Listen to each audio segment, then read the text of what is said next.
大家好，我係 Derek 啊。咁今日咧就想同大家講下咧港股科技股嘅投資機會嘅。我哋會從政策、企業表現同埋資金流向呢三個方向咧就做一個分享嘅。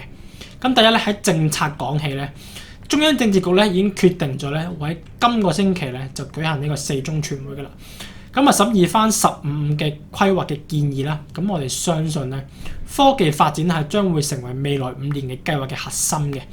咁其實事實上咧，喺2023年提出嘅新質生產力開始咧，到今年嘅政府工作報告，再到最近嘅政治局會議咧，其實國家嘅政策重點咧，好明顯係越嚟越傾向呢啲科技創新嘅。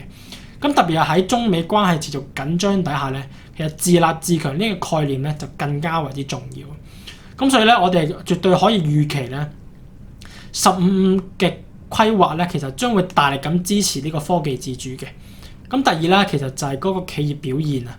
喺香港上市嘅8大科技巨頭咧，其實市場預期佢哋今年嗰個收入增長咧係明顯較為之樂觀嘅，有雙位數嘅收入增長啦。咁主要咧就係其實反映出咧喺 AI 發展嘅大趨勢底下咧，呢啲嘅科技公司嘅基本面咧，其實依然係值得我哋去留意嘅。咁第三咧，其實嗰個就係嗰個資金流向啦。咁雖然咧全球資金對中國資產嘅配置咧近期咧就已經升到翻5年嘅平均水平啦，但係相比以前嘅高位咧，其實依家咧依然係偏低嘅喎。咁呢個情況咧代表啲咩咧？其實就係咧，一旦咧未來有更加多嘅利好政策出台咧，加上科技企業嘅盈利增長推動底下咧，全球嘅資金咧其實係有機會重新流入翻香港嘅科技股嘅，咁將會有助推動翻呢個估值嘅重估啦。